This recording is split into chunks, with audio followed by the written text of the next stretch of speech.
Mbabarira umbwiza ukuri kiriya kibuno njya mbona kuri Instagram kuko ni icyawe. Kibuno ni icyanjye burara ukuntu abantu barya cyane bakabyibuha. Umwana w'abakobwa wiri gucuruza ibyo bifungo byose wagiyemo n'ibyo wazize byose wowe urabizi nakumena umutwe abo bana urimo abo izo njiji ibyo bigoryo uri kumwe nabyo. Aya ni amagambo ari kubwira umwana w'umukobwa babanye baziranye, umwana w'umukobwa mubabare mu nyumvire. Uyu ni umunyarwandakazi bari kwita gutya. Ibi ni ibikangisho mu by'ukuri, ibi ngibi birenze ubwenge bwa muntu. Bakundanye almost 2 years. Uyu mugabo arwara, uyu mukobwa yavuye mu byara arimo ajya kurwaza, yagiye bavuga ngo baramuroze ajya kumurwaza i Burundi mu mafaranga y'uyu mwana w'umukobwa. Uyu mwana w'umukobwa yaragiye indirimbo zirenga enye yago zose yakoze ni mu mafaranga y'uyu mukobwa, kuva kuri audio kugera kuri video. Ikintu amwituye ni ukumukorera ubunyamaswa bwo kumubwira ko agiye gushyira video yamufashe z'ubwambure hanze. Rimbu mu dutabare.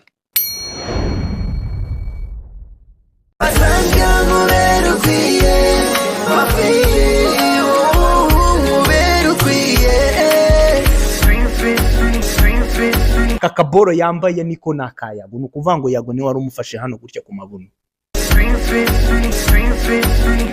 Bambwiye ko kitazigera kingezayo, none dore maze kubaka inzu nziza. Mbabarira umbwiza ukuri kiriya kibuno njya mbona kuri Instagram kuko ni icyawe cyangwa hari ukuntu nawe wagize bakongeramo akantu. Oya, kibuno ni icyanjye burara ukuntu abantu barya cyane bakabyibuha.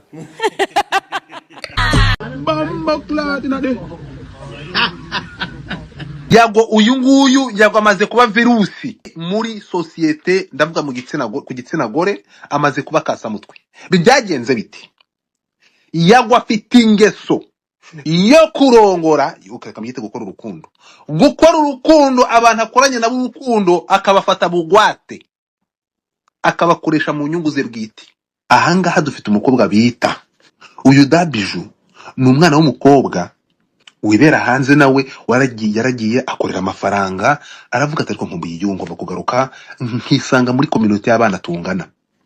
Aragenda ahura n'umuntu bita Yago aragenda mubera nka coronavirus. Yago abeshyuye umukobwa ko amukunda, bakundura umwaka wa mbere, umwaka wa kabiri ugiye kwikubitamo Yago atangira kurira kwa kundi mu muzi. Ibi bintu birababaje, aribyo twifuza kugira ngo inzego zigira ikintu zibikoraho, kuko biteye agahinda ku ruhande rumwe, kuko ntabwo tuzategereza ngo tubone umuntu yiyahuye, ntabwo tuzabona umwana w'umukobwa yiyahuye. Byaje kugenda gute?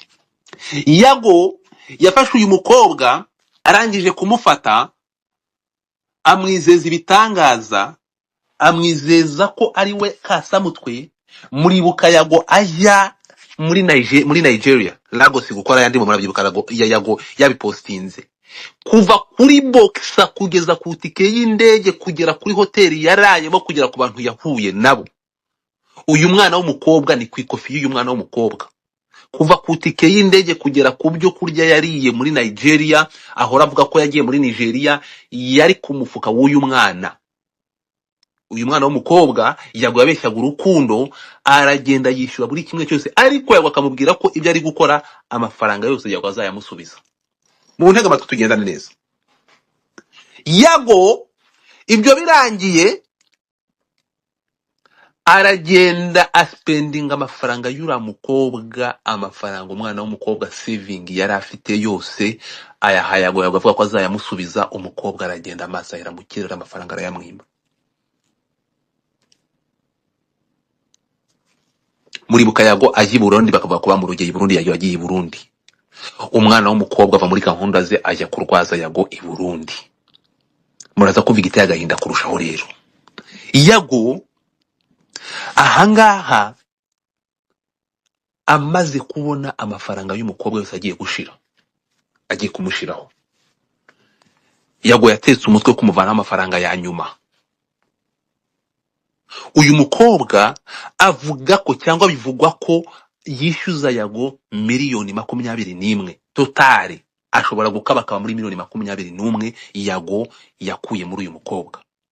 Ahangaha ntabwo ndongeraho miliyoni 3 Yago yafashe uyu mukobwa, aravuga ati banyirukanye mu nzu, nkeneye ahantu ho kuba ngiye guseba, ntiza ku mafaranga as soon as possible, ejo bundi nzayaguha YouTube niyishyura. umwana w'umukobwa afata amafaranga yimura yagwa amuvana Kicukiro amwimurira ahantu atuye, my friend, kuva ku modoka yapakiye ibintu n'ababipakuruye bimuka byose. Umwana yishyuye amezi angahe y'inzu, yishyura ya mafaranga metera, byose totale biragenda, no kupakira ibintu no kubitwara byose biragenda bigera muri miliyoni 3. Umukobwa abonye amafaranga yose amushyizeho kandi nta gahunda y'uko mutipa agomba kumwishyura, aravuga ati ariko rero sheri, ntabwo ari uko bigomba kugenda. Where is my money? Uzanijya undire n'amafaranga birakunda? Ushobora kundya ukandira n'amafaranga? Yago ariho ruzingiye byanatumye n'iyi space iba.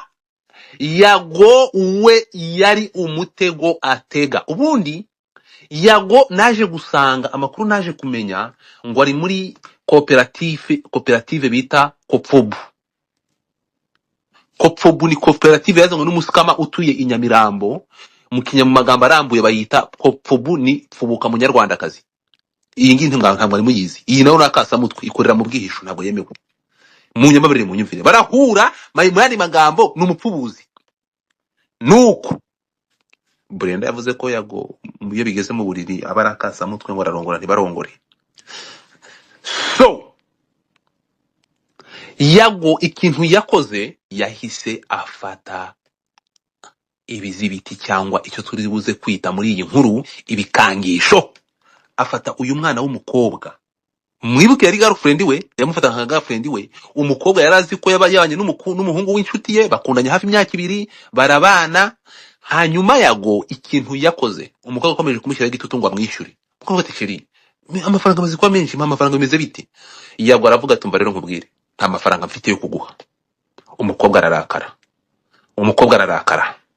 aragenda abibwira inshuti, aravuga ati Yago aranyambuye, ibi ni iki, nkora iki? Muzi ikintu Yago yakoze? Yago yaragiye aramuryoshya, aragenda aramurimanganya, sheri ndabikora, ntabwo nabaho ntagufite, rarararara, aramuzana arongera aramwiyegereza. Muri uko kumwiyegereza, ntabwo Yago yamwiyegereje amugarura, ntabwo yari yongeye kumugirira urukundo cyangwa ashaka kugira ngo arangize ibibazo. Yashaka kumukorera ikintu twita iyicarubozo. Yafashe uyu mwana w'umukobwa aragenda, nk'umuntu bakundanye igihe kirekire, nk'umuntu babanye. Yago aragenda aramwegera, mujyana mu cyumba cyiza neza. Yago aragenda buri nguni ayishyiramo kamera, Yago afilima umwana w'umukobwa. Ibyo biraba, ibyo bibera i Burundi, ibyo abikorera Uganda, ibyo abikorera muri hoteli ku Gisenyi. Yago ibintu yakoze ni igitangaza. Ibingibi tuza kuvuga ko bigize icyaha n'ibikangisho. Amatwi yanyu mubwire ngo udahari amaraso ntamutarukire, kuko tugiye kugera ibyo ngiye kubumvisha nibyo Matiyana tigeze yumva. Mwabantu mwe, ibi bintu nimbivuga mfite ijwi ndababaye, kandi ndashaka kugira ngo igitsina gore muhaguruke muharanire uburenganzira bwanyu. Ntabwo ibi bintu bigomba gukorerwa umwana w'umunyarwandakazi. Turasaba inzego z'umutekano uyu mukobwa arenganurwe, kuko ibingibi ni hohotera, ni harabika, ibingibi birababaje.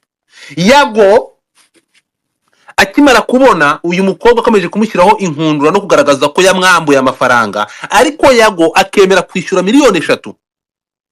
Tugende neza twumvikane, Yago wamba akemera kwishyura miliyoni 3, izo ngizo umwana w'umukobwa yamuhaye amwishyurira inzu kugira ngo yimuke.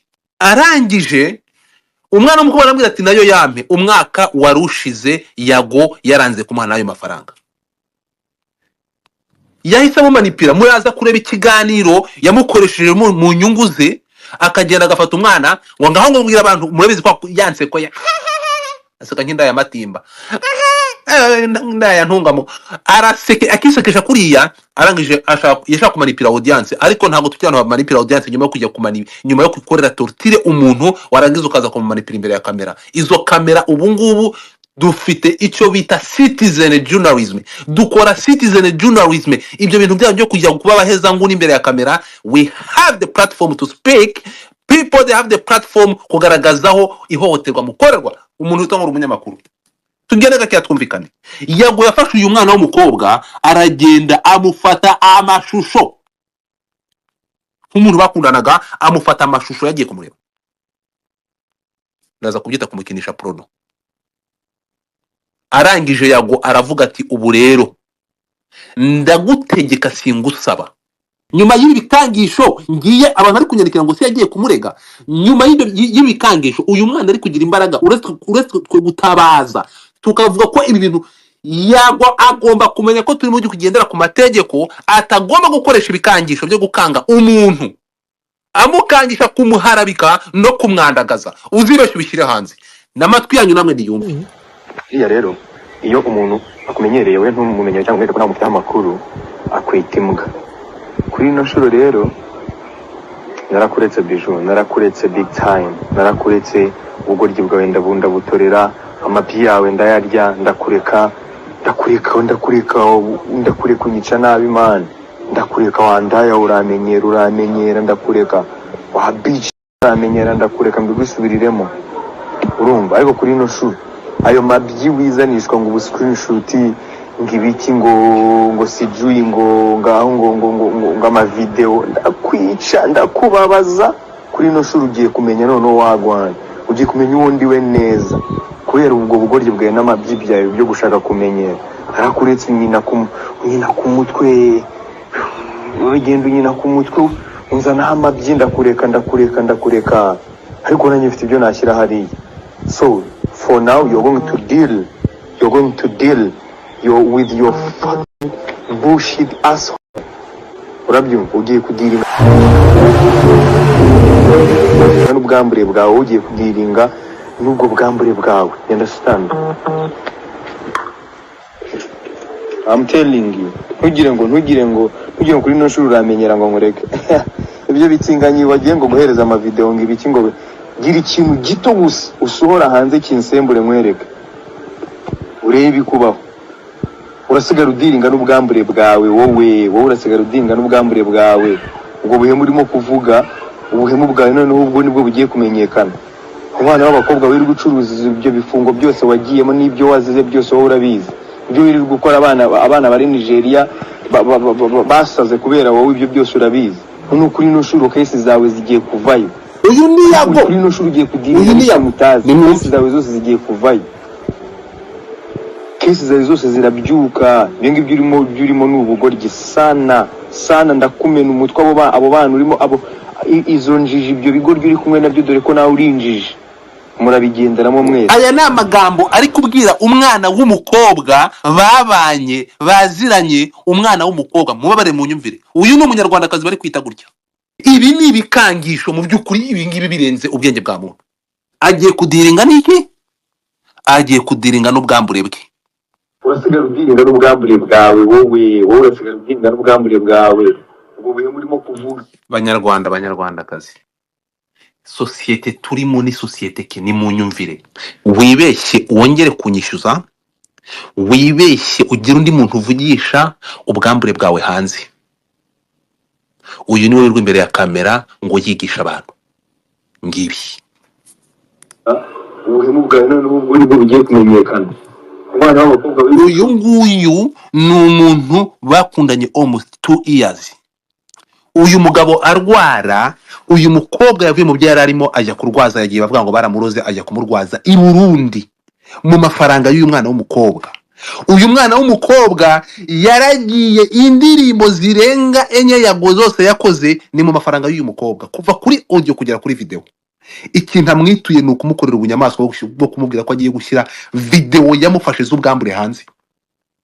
Rimba mudutabare, uyu mwana akeneye ubutabera kuko hari ibimenyetso by'urugomo n'ibikangisho Yago yakoresheje kuri uyu mwana w'umukobwa. Uburenganzira ku gitsina gore. Sana ndakumena umutwe abo bana urimo izo njiji, ibyo bigo uretse gato kumena umutwe mu ibi bintu biremewe ko umuntu ashobora gusandaza umutwe wundi? Biremewe, ibi bintu biremewe. Ndakumena umutwe umuntu wambariye ukuri, your girlfriend for almost 2 years, uramutsandaza umutwe. Ubutabera kuri Dabiju. Uyu mwana w'umukobwa akeneye justice. Nyuma y'uko umuntu akubwiye ngo arakumena umutwe, agura kuri ubigenderemo, afite adresse yawe, uyu mwana ari mu kangaratete. Uyu mwana ahabwe ubutabera n'umutekano. ibi bintu yagwa bimwoherereza yabimwohererezaga kugira bohereza ikintu once, ariko ubwenge bwawe buri mu kantu gato, agace gato k'ubwonko. Wowe urohereza ibintu by'ibikangisho, umwana yafashe telefone, ntekereza ko babifashe, utekereza ko wenyine barabifilima. So ibi bintu biteye inkeke, aho umuntu ntabwo ari ubwa mbere, it's not the first time uyu musore akoze ibintu nk'ibi ngibi. Yarabikoze abikorera Amanda. Ibi ngibi yagwa ari gukora, yabwiye umwana arabikora kuko yabibwiye Amanda, arabikora. Yabwiye Amanda ko agiye kumusenya completely. Yagwa afata amashusho ya Amanda y'ubwambure ayashyira hanze. Reka tuyabashakire amafoto, ntabwo nuko ntemerewe kubishyiraho. Arabikora, mwara yabonye amafoto ya Amanda na Yago, umwana yambaye ubusa, Amanda yarwaye ihungabana. Miss Amanda mwarebye ukuntu yabaye, umwana yarahungabanye. Ntabwo dushaka ko byongera kuba ibyabaye kuri Amanda byongera kuba no kundi mukobwa w'umunyarwandakazi. Oya,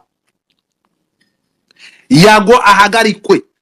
Turasaba Yago guhagarika uru rugomo rwo gushaka gukomeza yandagaza n'abanyarwandakazi. Yarabikoze kuri Amanda.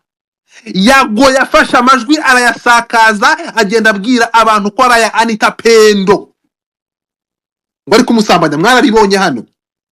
Yago ageze aho akoresha aya magambo, ntabwo ari ubwa mbere. Izina rya Anita Pendo, umubyeyi twubaha, reba ibintu yaragiye kumukorera. Ibyo yakoreye Miss Amanda mwarabibonye, umwana yaracanganyikiwe. Amanda zinikwa ikintu bita igitsina gabo, yiyahuza ibiyobyabwenge mu Buganda, birangira ahindutse umutinganyikazi, avuga ko atakongera guhuza amaso n'umugabo. Mwarabibonye iby'umwana w'umukobwa, ibyo Yago yamukoreye. None ageze kuri Dabisho. Uyu ari kwita indaya, yamukoreye indirimbo 3 kuva kuri audio kugera kuri video. Ubu uyu mukobwa arabara amafaranga amufite ni $21,000,000. Yago yamwemereye kumwishyura $3,000,000 muri ayo mafaranga, nayo yarayamwimye. Nyuma yo kugira ngo uyu mukobwa ceceke, areke kumwishyuza ayo mafaranga ye, umva ibyo amuzaniye. Banyarwandakazi, namwe abashinzwe kurinda ibyaha bitaraba, abaribu ndabizi niba murimo naha, turasaka kugira uyu mukobwa, ntekereza ko adashobora no guhinguka, ntabwo ashobora no gutaka, kuko wibuke uyu nguyu azi intambwe ze, ashobora no koheza bakamuhushura da, uyu mwana bakamukubita ikintu mu mutwe.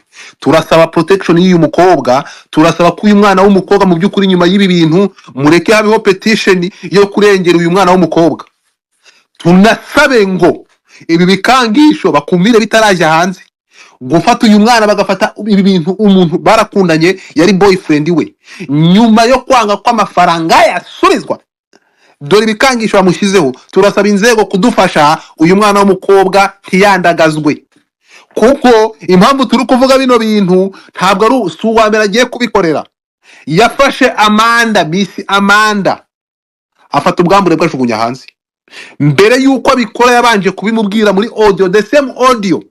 Ndabakinira audio ya Amanda, ibyo ari kubwira uyu mukobwa yabibwiye Amanda, arangije kubimubwira aranabikora. Turasaba ko ibyabaye kuri Amanda bitaba kuri Dabiju. Mudufashe. Hanyuma ibi bintu mwabantu mwe nibigize ibyaha. Ibi si ibikangisho, niba gusakaza amashusho y'ukoza soni, niba gutortira umuntu, ko ibi bintu twumvisha umuvugizi wa RIB avuga ko ibintu bigize icyaha. Niba ibintu bigize icyaha, ibintu bimenyetso birahari, uyu muntu kubera iki atabazwa ibyo yakoze? Nyuma yo kwiyumvira ibi bintu narenzaho iki Godfather? Nyuma y'ibyo mpabwiye narenzaho iki? Nta muntu uri kamara ku buryo ashobora gukora ibintu nk'ibi ngibi. Agafata umwana w'umukobwa akamuharabika, akamushyira muri insecurity ku buryo umuntu ashobora kwiyambura ubuzima. Inzego zibikurikire, nizisanga aribwo bwa mbere ibintu bikozwe, muramenya ko ibi bintu maybe harimo no ntabwo ari ubwa mbere. Impamvu tuje gutabaza nuko tuzi uwo yabikoreye kandi yabanje kumuteguza.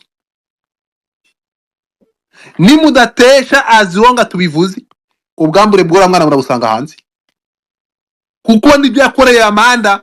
Umwana aragenda arasara. Ibi ngibi nibyo yakoreye umukobwa waje mu mazina yitwa Anita, abantu bakamwitiranya na Anita Pendo. Ibi ni Yago wabikoze.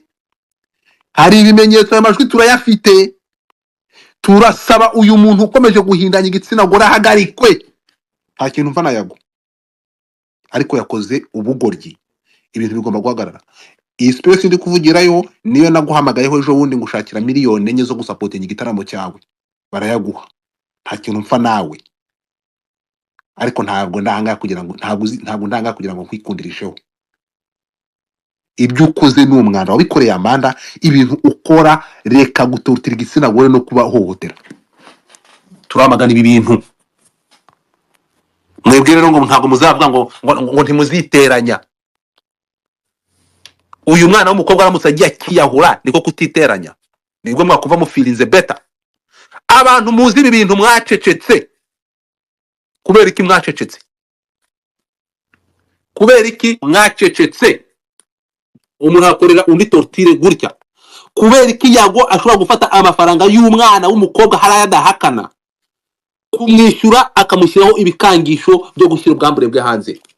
Njyewe ndi kumva turi nko muri 31 cyangwa muri 82. Muri 2024 mu Rwanda rwa Gasabo mu mujyi wa Kigali Nyarugenge uravana amagabo mu kanwa ngo uramwica uramubabaza. Ufite ububasha bwo gukora ibyo bintu urimo kuvuga wacyohewe. Hari ibintu ngiye numva n'amatwi yanjye nkibaza babagore birirwa batatarikana. Kubera murebe baba feministe murihe? Babagore kimushobora kuvugira igitsina ngo kimushobora kuvugira umwana w'umukobwa. dore ko nawe urinjije. Dore ko nawe nyuma ya miliyoni zirenga 20 nyuma y'igihe yabanye n'uyu mwana w'umukobwa, nyuma y'ibyo yamukoreye, injiji yaragiye mu Rwarizi Burundi yishura buri kimwe, baramuvura arakira.